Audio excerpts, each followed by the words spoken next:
I'm going to demonstrate how to tie a snell knot.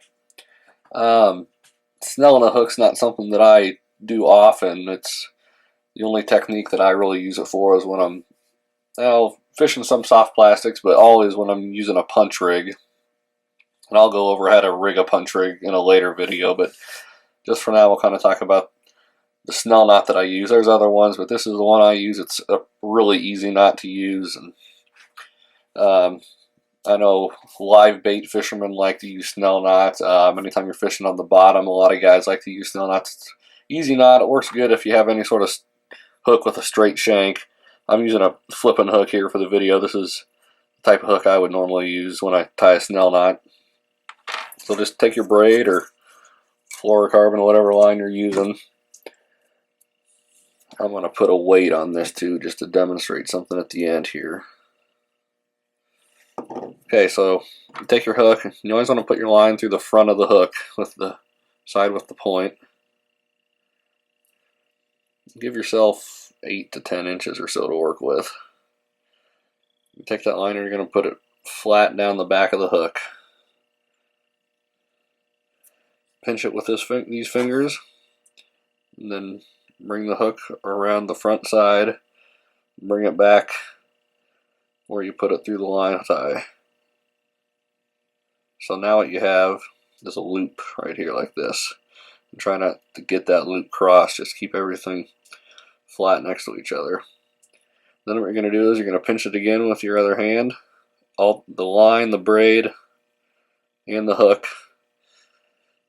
And now what you're going to do is you're going to take your tag end, and if your hook has a bait keeper like this one does, everything's going to be on the above the bait keeper that we're doing here. So take your tag end, and what you're going to do is you're going to wrap the tag end around the shank of your hook.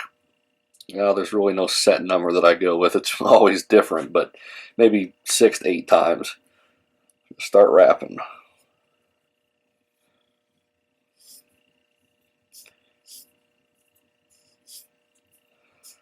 Okay, that's probably 6 or 8 or so.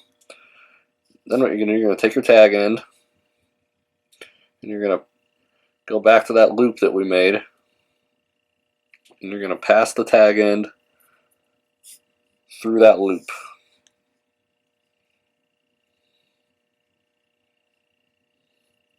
And now you're going to want to pull this line, or pull this knot tight with the main line. So take your tag end and pinch it against the hook. So you're holding on to just the hook and the tag end of your line.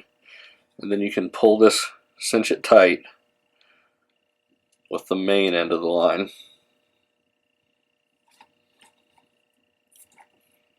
And then you can really pull it down good on both of them.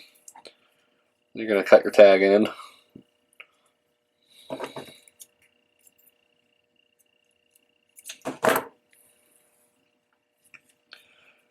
That's what you got then. Really strong knot. It's a cool knot. The main reason that I like to use it is when I'm fishing with soft plastics.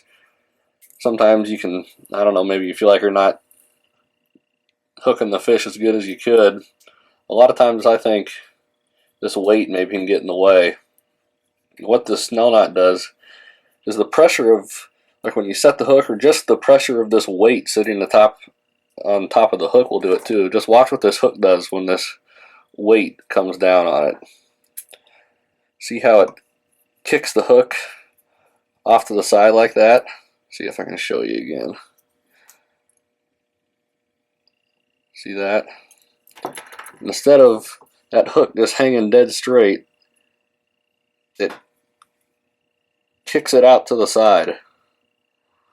Kind of hard to show you, but there you go. If I got it against my hand, it will just lay flat. But then when you pull on that line, it kicks it out. So I think it can help your hookup ratio a little bit. It's just kind of a cool tip. I mean, it's definitely not the only application for this knot. It's just kind of a cool knot to know if you ever feel like you like to use it. But this is the main reason I use the snell knot. It's kind of cool. It just really makes that hook jump off to the side, and I think it can maybe help your hookups a little bit. So hopefully that's a tip that'll help you out. So thanks for watching.